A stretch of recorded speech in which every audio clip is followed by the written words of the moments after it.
कहानी का पूरा आनंद लेने के लिए इसके पिछले भाग को सुनना बिल्कुल मत भूलिएगा। उसका लिंक मैं आपको डिस्क्रिप्शन बॉक्स पर दे दूंगी और साथ में कमेंट बॉक्स में पिन भी कर दूंगी, तो आप वहां से भी जाकर सुन सकते हैं। कुछ दिन और इसी असमंजस और गलतफहमी में बीत गए। सभी अपनी पढ़ाई में लगे हुए थे क्योंकि 10th बोर्ड थी।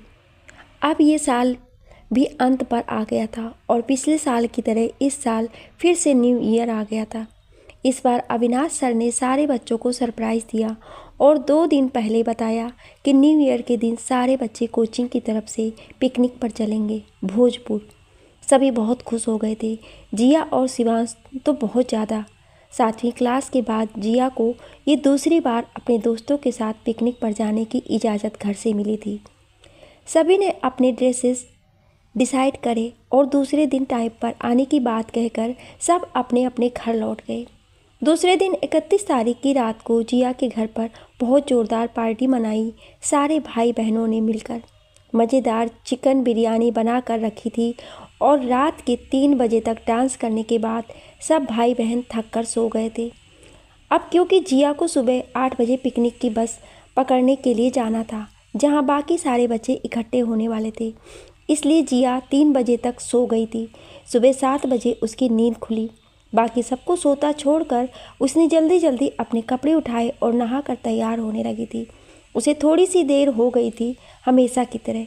हमारी लेट लतीफ़ी से भरी जिया आज कैसे जल्दी तैयार हो जाती। आज का दिन शिवांश के लिए भी बहुत ख़ास था। उसके दिल में अलग ही एक्साइटमेंट था कि वो आज जिया से सारी गलतफहमियां दूर कर लेगा।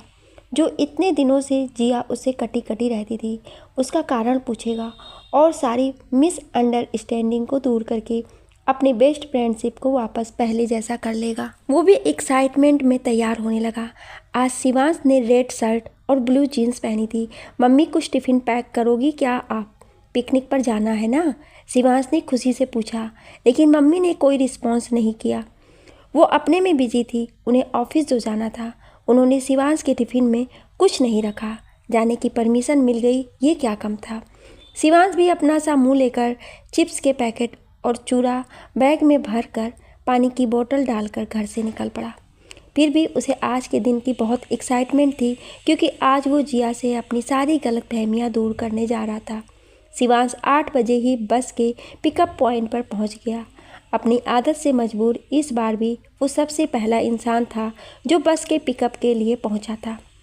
और इधर जिया अभी तैयार होकर अपनी सुनहरे बालों का प्यारा सा पोनी बनाकर मिसा दी की रेड शर्ट और अपनी साइड पॉकेट वाली ब्लू जीन्स पहनकर तैयार होकर अपना चश्मा आंखों पर टिकाकर और एक ब्राउन बैग में पानी की बोतल, पुलाव और रात की पार्टी का केक लेकर अपने घर से निकल पड़ी। जी हाँ, इत्तेफाक से आज जिया ने भी रेड शर्ट और ब्लू जीन्स ही पहनी हुई थी। थोड़ी देर में जिया भी पिकनिक के लिए बस की पिकअप पॉइंट पर पहुंच चुकी थी, लेकिन वहां पहुंचने के बाद जिया की हैरानी का कोई ठिकाना ना रहा। उसने सामने देखा तो शिवांश भी उसके जैसे ही रेड शर्ट और ब्लू जीन्स में किसी शॉप के साइड में बाहर बैठा हुआ था। जिया ने शिवांश के पास जाकर उसे खुश होकर कहा, अरे क्या बात है शिबू, अपनी ड्रेस तो एकदम सेम हो गई, हैप्पी न्यू ईयर। कुछ देर के लिए वो अपनी नाराज़गी और गलतफहमियां भूल ही गई थी। जिया के इस तरह कहने से शिवांश थोड़ा सा शॉक्ड हो गया, क्योंकि उसे भी उम्मीद नहीं थी जिया और वो सेम टू सेम ही हो जाएंगे। धीरे धीरे बाकी स्टूडेंट भी इकट्ठे होने लगे और अब बस जाने का टाइम भी हो गया था। 8:30 बज चुका था। सर भी वहाँ पहुँच चुके थे। बस आ गई। सारे स्टूडेंट अपनी अपनी सीट पर बैठे। जिया और प्रिया सबसे पीछे से एक सीट आगे बैठे थे और उनके पीछे शिवांश और अनिकेत बैठे हुए थे। उनके बाकी दोस्त काव्या, प्रिया, सुजाता, गजेंद्र और सुभाष ये सब भी पिकनिक पर आए थे। आज शिवांश बहुत खुश था। जिया को लेकर आज पहली बार जिया के साथ पिकनिक पर जाने का मौका मिलेगा ये सोचकर। लेकिन जैसे जैसे सफ़र आगे बढ़ा, शिवांश की खुशी एक उदासी में बदलती गई। आज उसने वो नोटिस किया जो शायद जिया इतने दिन से उसके प्रिया के बीच में तलाशने की कोशिश कर रही थी। शिवांश ने देखा कि जिया अनिकेत से कुछ ज़्यादा ही खुलकर बात कर रही थी। अगर शिवांश कुछ पूछता, उसकी बात को टाल देती और अनिकेत की बात को जवाब देती। वो शिवांश से कट रही थी और आज उसका ये बदलाव प्रत्यक्ष रूप से शिवांश देख रहा था। अनिकेत की हर बात का खिलखिला कर हंसते हुए हर जवाब दे रही थी, जैसे वही उसका बेस्ट फ्रेंड हो। शिवांश को पता नहीं क्यों पर जिया का ऐसा व्यवहार पसंद नहीं आया। फिर भी उसने सोचा कि शायद वो गलत सोच रहा है, उसकी जिया ऐसी नहीं है, उससे कुछ नहीं छुपाएगी। लेकिन यहाँ तो जिया बस अपने रो में आकर एक व्यवहार करना जारी रखी हुई थी, अनिकेत की हर बात पर खिलखिला रही थी। इन सब के बीच उसने एक बार भी शिवांश का उतरा हुआ चेहरा नहीं देखा। पिकनिक बस में उसने रास्ते में कई गाने गाए, थोड़ा डांस किया, जबकि वो जानती थी कि शिवांश को ये सब फूहड़ता पसंद नहीं है बिल्कुल। शिवांश का मन थोड़ा खट्टा हो गया, फिर भी उसने अपने दिमाग में जिया के लिए कुछ गलत बात को आने नहीं दिया। ऐसे ही हंसते हुए मजाक और मस्ती करते हुए आखिरकार सब भोजपुर पहुंच गए। एक बार फिर से इस साल भी जिया ने न्यू ईयर पर भोजपुर आई थी। फ़र्क इतना था कि परिवार के साथ ना आकर दोस्तों के साथ। भोजपुर जाकर सभी ने मंदिर घूमा, ढेर सारे फ़ोटो खिंचवाई।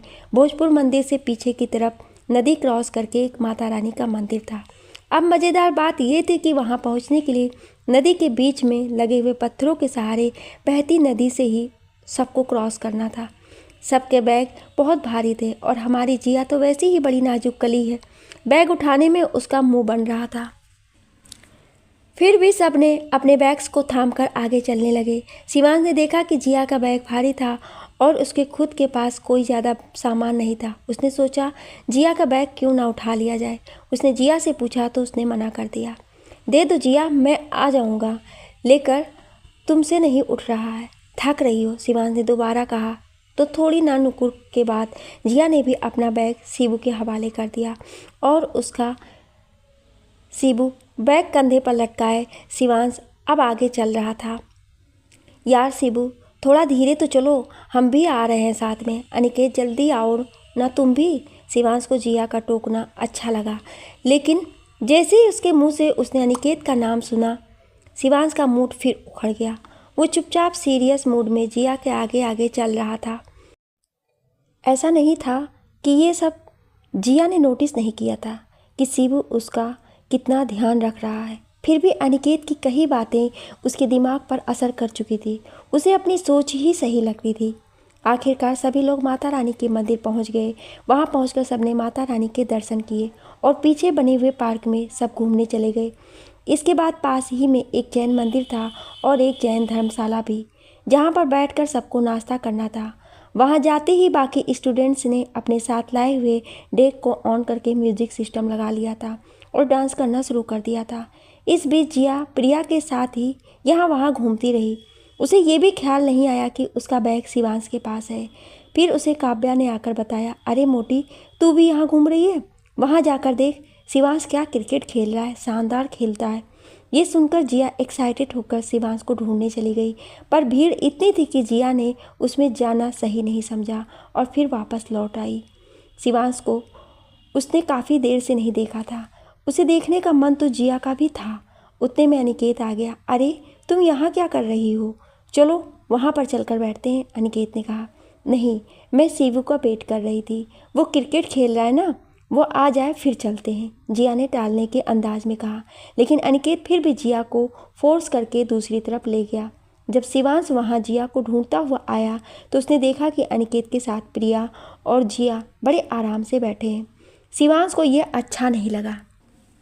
फिर भी वो बुझे मन से जिया के पास आकर बैठ गया।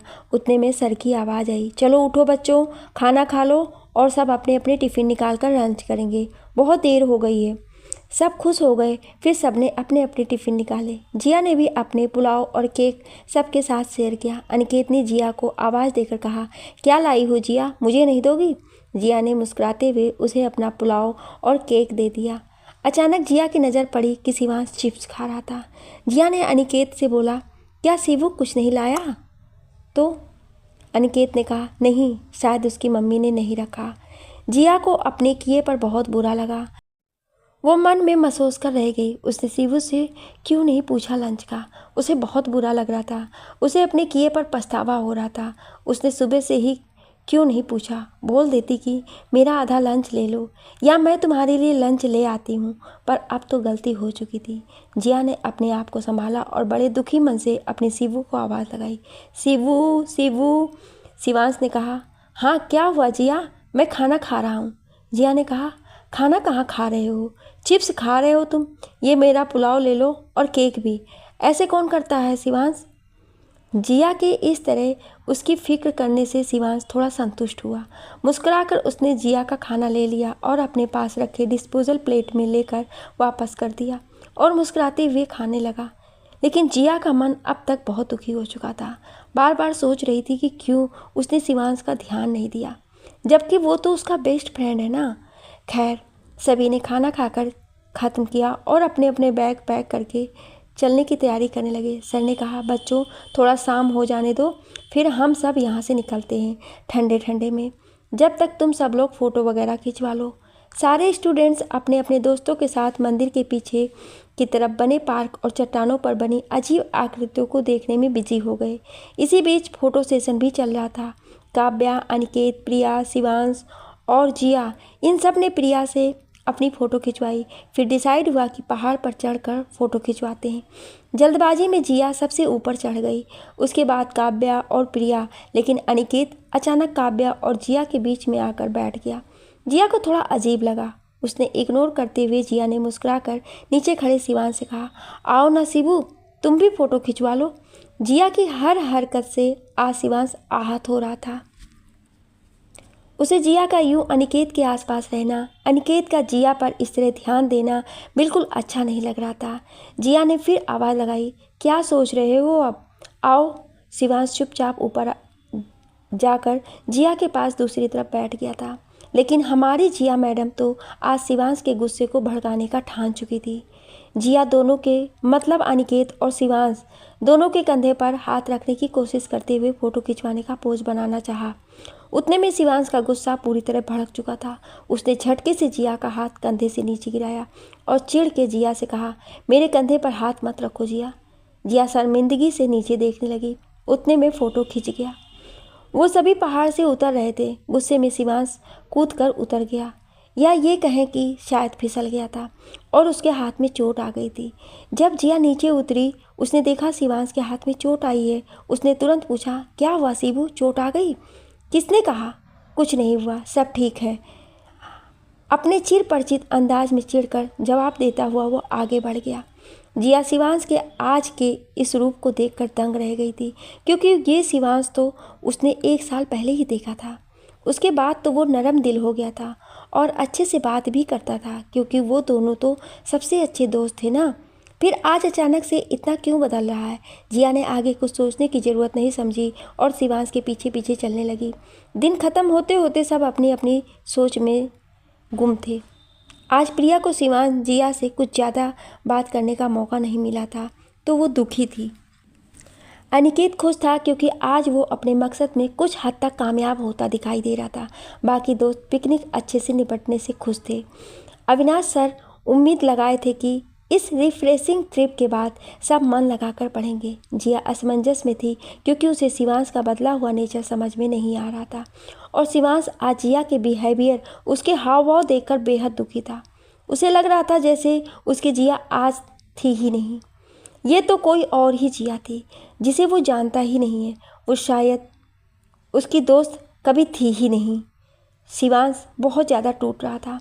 आज पिकनिक मनाकर लौटते वक्त शिवांश का मुंह पूरी तरह उतर चुका था। आते वक्त सफ़र में बस में वो पूरे टाइम चुपचाप गुमसुम बैठा रहा। जिया ने पूछने की कोशिश भी की कि क्या हुआ शिवांश, तुम्हारा चेहरा क्यों उतरा है, लेकिन शिवांश ने कुछ नहीं कहा। आज का न्यू ईयर शिवांश की लाइफ में सिर्फ एक निराशा ही लेकर आया था। जो उम्मीद उसे जागी थी जिया से मिलकर लाइफ को बेहतर बनाने की, खिलखिलाने की, वो कुछ हद तक टूटती नज़र आ रही थी और जिया अपने ही में मग्न शिवांश और प्रिया के बारे में ना जाने क्या क्या बातें सोचकर बैठी थी और इन सब की भावनाओं को ठेस पहुंचाने का जिम्मेदार अनिकेत अपनी सीट पर बैठकर मुस्कुरा रहा था।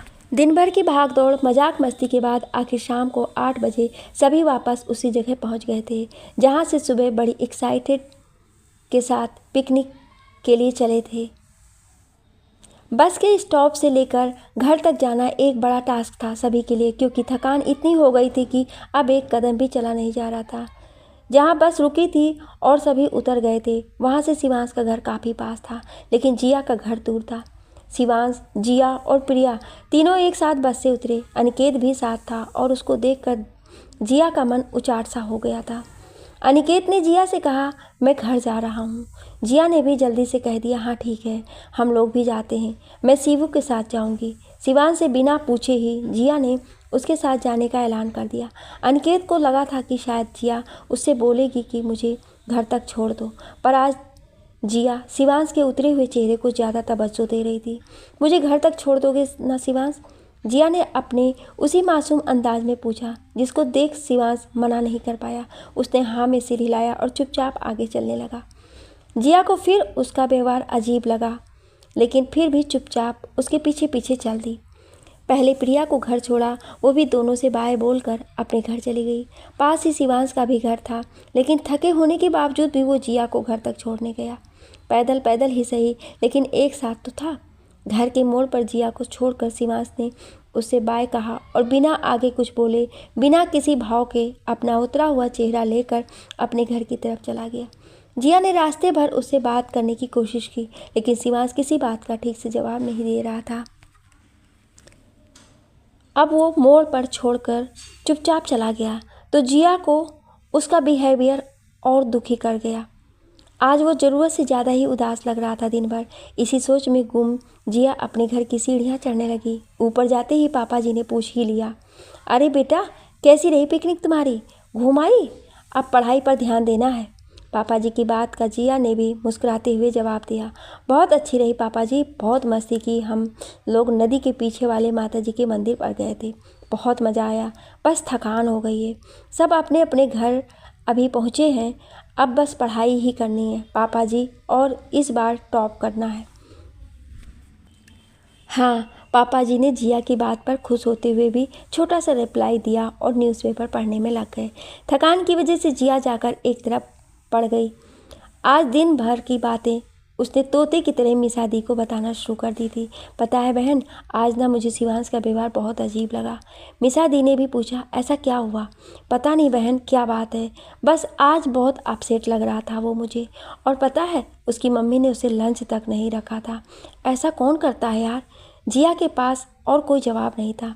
वो समझ ही नहीं पा रही थी कि उसने अनिकेत से इतनी बात करने की वजह से शिवांश का चेहरा उतरा हुआ था। बहन, आज तो दिन भर शिवांश मेरा बैग लेकर घूम रहा था। इस बीच उसके पैर में और उंगली में चोट भी लग गई, फिर भी उसने बैग मुझे नहीं दिया। बुद्धू, उसने इतराते हुए दी से कहा। बहन, शायद वो तुम्हें पसंद करता है। मिसा दी ने आज दूसरी बार जिया से ये बात कही थी। बहन यार, तुम फिर वही बात लेकर बैठ गई। अरे ऐसा कुछ नहीं है, वो मुझे पसंद कर ही नहीं सकता। वो बस मेरा सबसे अच्छा दोस्त है, बस। वो ये सब कुछ नहीं सोचता है। वो तो मेरी केयर करता है, इसलिए उठाया होगा बैग। तुम तो कुछ भी सोचती हो बहना। जिया ने फिर कोई नया एक्सक्यूज़ सोचकर अपनी ही लय में बोले जा रही थी। उसकी इस हरकत पर मिसा बस मुस्कुराकर रह गई। इस तरह थोड़ी नोकझोंक में न्यू ईयर भी निकल गया और पंख लगाकर दिन बीतने लगे। धीरे धीरे जिया को एहसास होने लगा कि शायद शिवांश का बिहेवियर न्यू ईयर के बाद से बदलने लगा है। आजकल वो जिया से झगड़ा नहीं करता था, ना किसी बात पर चिढ़ाना, ना लड़ाई करना। बस वो चुप चुप रहने लगा था, अपने आप में ही बिजी रहता। और दूसरी तरफ अनिकेत ने जिया के साथ आना जाना बढ़ा दिया।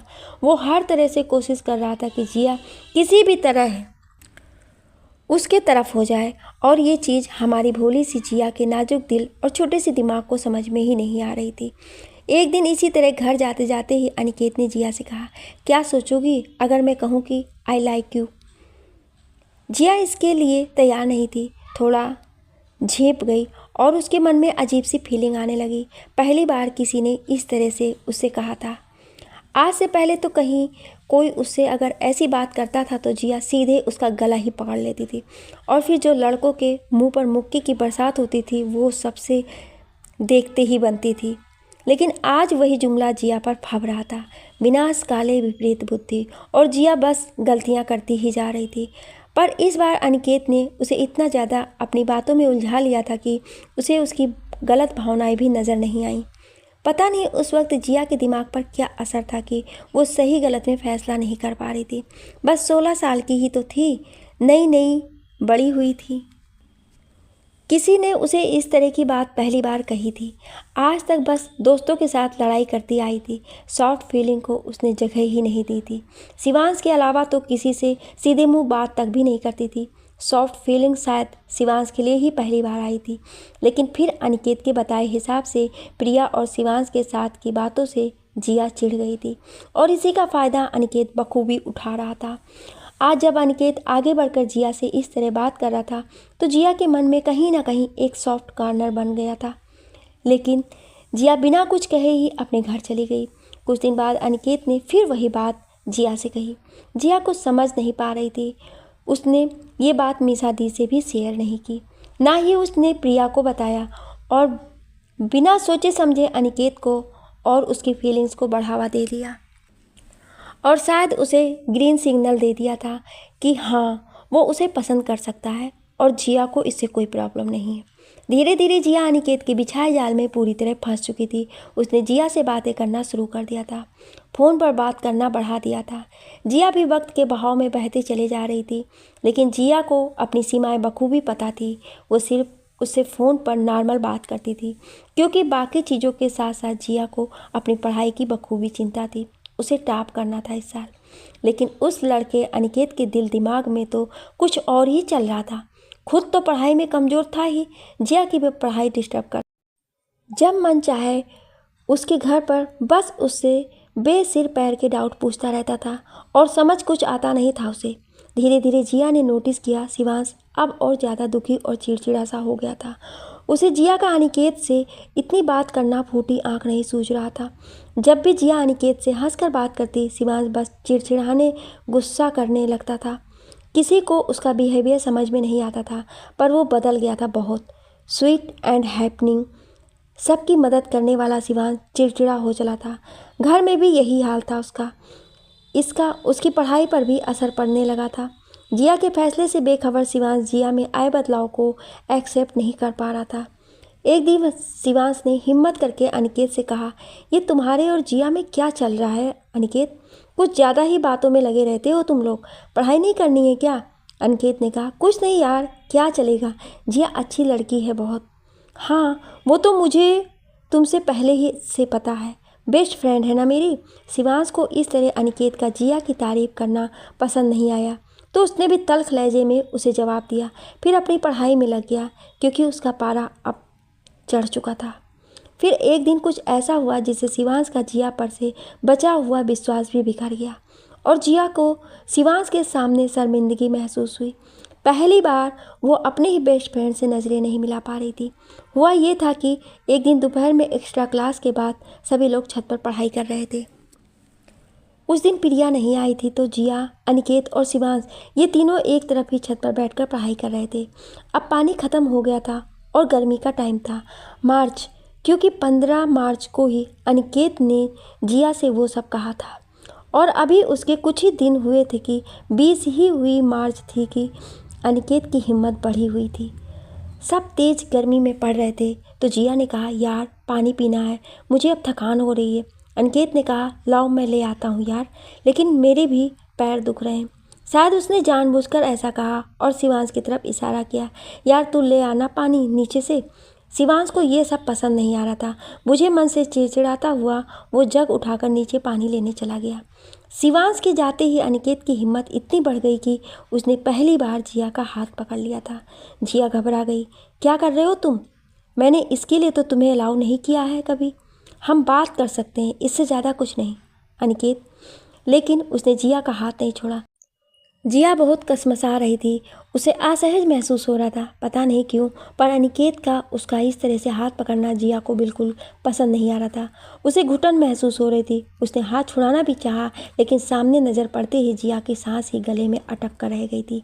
शिवांश अपनी छोटी छोटी आंखों में सूनापन लिए सीढ़ियों पर खड़ा हुआ जिया को ही देख रहा था। जिया ने झटके से अपना हाथ छुड़ाया और उसका दिल धक से रह गया ये सोचकर कि शिबू मेरे बारे में क्या सोच रहा होगा। जिया बहुत अनकंफर्टेबल हो गई थी। उसने दूसरी तरफ फेस कर लिया और अपनी पढ़ाई करने लगी।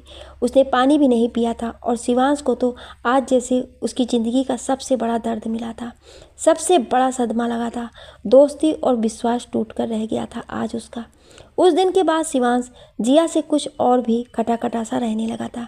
धीरे धीरे एग्ज़ाम्स पास आने वाले थे, इसलिए सर ने डिसाइड किया कि सब लोग पुराने 10th बोर्ड की कॉपी देखने और लिखने का पैटर्न समझने के लिए एक्सीलेंस स्कूल जाएंगे। सर ने ग्रुपिंग नहीं की थी, सभी अपने ग्रुप के हिसाब से जा रहे थे। जिया ने सोचा कि शिवांश के साथ जाएगी कॉपी देखने तो थोड़ा ज़्यादा नॉलेज मिलेगा और थोड़ा टाइम भी मिल जाएगा अपने बेस्ट फ्रेंड के साथ। लेकिन दूसरे दिन जब जिया को पता चला कि शिवांश कोचिंग में पढ़ने वाली दूसरे स्कूल की लड़कियों के साथ पहले ही कॉपी देख आया था तो उसका मूड उखड़ गया था। जिया इस स्कूल में एडमिशन लेने से पहले बचपन में जिस स्कूल में पढ़ती थी 5th तक ये सब उसी स्कूल की लड़कियां थी जो बचपन में तो उसकी ठीक ठाक सी दोस्त थी। ना वो उन्हें पसंद करती थी ना ही नापसंद। हाँ, कुछ थी जिनसे जिया की कभी नहीं बनी, कारण वो सब बहुत ज़्यादा ही लड़कियां टाइप की नज़ाकत दिखाने वाली लड़कियां थीं जो गाहे बगाहे अपनी अदाएं बिखेरती रहती थीं। और जिया मैडम को तो लड़कों की तरह रहना पसंद था, लेकिन उस वक्त जिया किसी से बेवजह लड़ती नहीं थी। लेकिन बाद में वो स्कूल छोड़ने के बाद और नए स्कूल में आने के बाद वो थोड़ी बेबाक और कॉन्फिडेंट हो गई थी, इसलिए कभी किसी की कोई भी गलत बात, गलत बिहेवियर एक्सेप्ट नहीं करती थी और लड़ जाती थी किसी से भी। उसके पीछे जिया की लाइफ के कुछ पर्सनल एक्सपीरियंस भी थे जो वो किसी से बांटना पसंद नहीं करती थी कभी। अब बात आई शिवांश के उन लड़कियों के साथ कॉपी देखने जाने की तो जिया पूरी तरह चिढ़ गई थी, क्योंकि शिवांश के मामले में वो बहुत सेंसिटिव थी। जब प्रिया से ज़्यादा बात करने पर ही वो जल भून जाती थी तो ये सब तो फिर भी वो लड़कियां थीं जो उसे पहले से कुछ खास पसंद नहीं रहीं और शिवांश के साथ जाने के बाद और बुरी लगने लगी थी। दूसरे दिन जब जिया कोचिंग पहुंची, उस दिन उसने वाइट कलर का नेट का लॉन्ग स्कर्ट और ब्लू कलर का फुल स्लीव्स वाला वूलन टॉप पहना हुआ था। जिया प्यारी तो वैसी ही थी, पर उस दिन कुछ ज़्यादा ही क्यूट लग रही थी वो। शिवांश जिया से गुस्सा होने के बाद भी जिया को कनखियों से देख रहा था। जिया को देखकर हर बार उसका दिल धड़क जाता था और जिया इस सब से आज भी बेखबर शिवांश से गुस्सा होकर बैठी थी, क्योंकि वो कल उन लड़कियों के साथ बोर्ड की कापियाँ देख कर आया था। क्या हुआ, गुस्सा हो क्या? शिवांश ने जिया को देखते हुए कहा। नहीं, मैं क्यों गुस्सा होने लगी तुमसे, हम तो आज बोर्ड की कॉपी देखने जा रहे हैं। जिया ने बिना उसकी तरफ देखे ही जवाब दिया। अच्छा, मैं तो कल ही देख आया, शिवांश ने उसे चिढ़ाने के लहजे में कहा। हाँ, पता चला मुझे, दूसरों से अभी, जिनके साथ तुम गए थे। आजकल कुछ बताते कहाँ हो तुम, अकेले घूमते रहते हो ना उन JJM गर्ल्स के साथ। जिया उसको चिढ़ाने से भरपूर चिढ़ भी गई थी। अरे ऐसा नहीं है, और तुम्हें इतना बुरा क्यों लग रहा है? शिवांश अपना गुस्सा भुलाए अब जिया को परेशान कर रहा था। क्यों, तुम तो चले गए थे ना उन लोगों के साथ, क्योंकि वही दोस्त है तुम्हारी। मैं कौन होती हूँ अब, मुझे क्यों, तुम कुछ बताओगे? जिया ने थोड़ा और चिढ़कर कहा। आज इतने दिन बाद शिवांश से पहले की तरह झगड़ने में उसे भी मज़ा आ रहा था। कुछ बताने और दोस्ती का ताना जिया के मुंह से सुनने पर शिवांश को अचानक फिर वही बात याद आ गई और उसका फिर से मुंह उतर गया। उसने एक भरपूर नज़र जिया पर डाली। आज भी प्यारी सी मासूम जिया लाइट ब्लू कलर के टॉप में उसकी सुनहरे बाल चेहरे पर उड़ते हुए बहुत खूबसूरत लग रही थी। लेकिन पिछले कुछ दिनों के कड़वे अनुभव जिन्हें शिवांश महसूस कर रहा था, उसके बारे में सोचकर शिवांश का दिल फिर दुखी हो गया। उसने जिया पर से नज़र हटा ली। ठीक है, तुम्हें जो समझना है समझो, मैं तो देख आया हूँ। तुम्हें देखने जाना है तो जाओ, क्योंकि ये एग्ज़ाम के लिए इम्पोर्टेंट है। नहीं तो तुम जानो जिया, तुम्हें जो ठीक लगे करो। शिवांश अब अपने उसी रूप में वापस आ गया था। शिवांश की ये बात सुनकर शायद उसे भी याद आ गया था कि अभी कुछ दिन पहले वो किस तरह से शिवांश के सामने एम्बुलेंस हुई थी। खिलखिलाती जिया भी अब खामोशी से सर झुकाए दूसरी तरफ मुंह करके बैठ गई थी। आखिर गलती उसी की जो थी। थोड़ा समय और बीत गया। अब पेपर आ चुके थे। हर रोज़ ज़ोरों शोरों से पढ़ाई चल रही थी, क्योंकि शिवांश को तो वैसे ही पढ़ना पसंद था और उसकी फैमिली का प्रेशर भी था। जिया को शिवांश के कंपटीशन में तो पढ़ना ही था और अब उसे खुद भी पढ़ना अच्छा लगने लगा था, क्योंकि इस बार उसने पापा जी से प्रॉमिस किया था कि टॉप करने की कोशिश करेगी। सभी अपनी अपनी पढ़ाई में ज़ोर शोर से लग गए थे। प्रिया भी एवरेज पढ़ती थी। बाकी फ्रेंड्स, प्रिया, काव्या, सुजाता सभी अपनी अपनी जगह पर दिल खोलकर मेहनत कर रहे थे। लेकिन अनिकेत, उसका दिमाग तो बस जिया में लगा हुआ था। धीरे धीरे एग्ज़ाम एक एक करके बीतने लगे। लास्ट के 2-3 पेपर ही बचे थे। कोचिंग में रिवीजन चल रहा था। सब अपनी अपनी पढ़ाई में लगे थे। जिया उस दिन हड़बड़ाहट में संस्कृत की बुक लाना ही भूल गई थी। अरे यार, आज मैं संस्कृत की बुक नहीं लाई और सर आज ज़रूरी क्वेश्चन बताने वाले हैं। अब क्या करूं? घर जाने का तो कोई मतलब नहीं है यार, टाइम लग जाएगा। जिया ने परेशान होते हुए प्रिया से कहा। सभी अपनी अपनी बुक लाए थे उसे छोड़कर। शिवांश ने जिया की बात सुनी तो ना चाहते हुए भी उसके पास पहुंच गया था। अरे तुम टेंशन मत लो, मैं घर से ले आता हूँ, मेरे पास एक एक्स्ट्रा है। अरे नहीं यार शिवू, तुम क्यों परेशान हो रहे हो बेवजह? ठीक है ना, मैं नोट कर लूँगी पेज नंबर और क्वेश्चन, जिया ने जवाब में कहा। नहीं यार, इसमें क्या परेशानी, मैं घर से ले आता हूँ, मेरा घर पास ही तो है, ले आऊँगा ना, शिवांश ने बहुत अच्छे से उसे समझाया। जिया ने भी हामी भरी और वो बुक लेने चला गया। अनिकेत ने जिया की तरफ देखा तो जिया ने मुंह फेर लिया। उसी की वजह से आज शिवांश और उसकी दोस्ती ऐसी औपचारिकता वाली हो गई थी। कुछ देर बाद शिवांश बुक लेकर आ गया था। जब वो दरवाजे से अंदर आया तो जिया की नज़र उसके पैरों पर पड़ी। उसके पैर में पट्टी बंधी हुई थी। जिया देखकर घबरा गई थी और सवालों की बौछार कर दी। पैर में क्या हो गया शिवू? कब लगी? अभी लगी है क्या तुम्हें? अरे नहीं यार, ये तो कुछ नहीं है, थोड़ा सा ही हुआ है, कल लगी थी, अभी तो ठीक है बहुत, बस पट्टी बंधी हुई है सुबह से, शिवांश ने मुस्कुराते हुए कहा। और ये लो तुम्हारी बुक, लगा लो टिक, उसने आगे कहा। अगर पैर में दर्द था, लगी हुई थी, तो बुक लेने जाने की क्या ज़रूरत थी तुम्हें शिवू? जिया को अब बहुत ही गिल्टी महसूस हो रहा था। कुछ नहीं होता, तुम्हारे लिए इतना तो कर ही सकता हूँ ना, आखिर बेस्ट फ्रेंड हो तुम मेरी, शिवांश हल्का सा मुस्कुरा दिया था। और जिया उसकी इस हरकत पर फिर किसी गहरी सोच में डूब गई थी। कहीं उसने कोई गलत फैसला तो नहीं ले लिया? कहीं उसने शिवांश को पहचानने में कोई गलती तो नहीं कर दी? कहीं ऐसा तो नहीं वो अपने सबसे अच्छे दोस्त की अनकही बातें समझ नहीं पा रही? कहीं मीसा दी सही तो नहीं कह रही थी? कहीं वो मुझे, लेकिन फिर उसने अपने दिमाग में आ रही हजारों बातों को झटका और अपनी पढ़ाई में लग गई। पढ़ाई की टेंशन में दिन पंख लगाए उड़ रहे थे। एग्ज़ाम ख़त्म होने के बाद मैं घूमने के लिए जयपुर जाऊंगा, बस 15 दिन के लिए, और फिर वहां से लौटते वक्त अपनी भाभी के यहाँ रुकूंगा। अनिकेत ने आखिरी पेपर के पहले जिया से ये बात कही। उसे उम्मीद थी जिया उसे मना करेगी। जिया ने कहा ठीक है। वो अंदर से चाहती तो थी नहीं कि अनिकेत जाए, क्योंकि वो रहता तो उससे बातचीत करते रहती, नहीं तो अकेले में तो उसके दिमाग का अंतर्द्वंद शुरू हो जाता था। लेकिन वो ये अनिकेत से नहीं कही। अब कह सकती थी, कारण उसने खुद ही तो उसे खुद से बात करने की, खुद को पसंद करने देने की रजामंदी दी थी। ये जानते हुए भी कि अनिकेत किसी भी एंगल से जिया के लायक नहीं था। पढ़ाई में कमज़ोर, व्यवहार भी ठीक नहीं था उसका, उस पर थोड़ा प्ले बॉय टाइप था। वो उसे कैसे बताती कि इस बात के बाद उसके दिल दिमाग पर शिवांश के व्यवहार का क्या असर पड़ रहा है, कि वो शिवू को दुखी नहीं देख पा रही है, जबकि उसे अब कुछ कुछ अंदाज़ा लगने लगा था कि शिवू के उतरे चेहरे का कारण कहीं ना कहीं उसी से जुड़ा हुआ है। जिया को अपनी बेवकूफ़ी पर अफसोस हो रहा था, और इस बात पर भी क्यों उसने शिवू और प्रिया पर शक किया और अनिकेत की बातों में आ गई। इस तरह थोड़े दिन और बीत गए। लास्ट एग्ज़ाम से एक दिन पहले जिया ने कोचिंग में आकर कहा, यार तुम लोगों को एक न्यूज़ देनी थी। मैं एग्ज़ाम के बाद आगे की पढ़ाई के लिए यहाँ से जा रही हूँ, मतलब इस शहर से बाहर, और दिल्ली में मेरी बुआ रहती हैं। मैं उनके घर पर रह कर के ही आगे की पढ़ाई करूँगी। बस ये लास्ट ईयर है, इसके बाद 11th और 12th वहीं से, क्योंकि एंट्रेंस एग्ज़ाम की तैयारी भी करनी है ना वहीं रहकर। सोचा तुम सबको थोड़ा पहले बता दूँ। जिया ने एक सांस में ही सब कह दिया। ये बात सुनकर सभी के चेहरे उतर गए। यार ज़रूरी है तो जाओ, लेकिन हम सब तुम्हें मिस करेंगे, प्रिया ने कहा। क्या आप इस कहानी का अगला भाग सुनना चाहते हैं? तो कमेंट में यस या नो ज़रूर लिखिएगा। Thank you.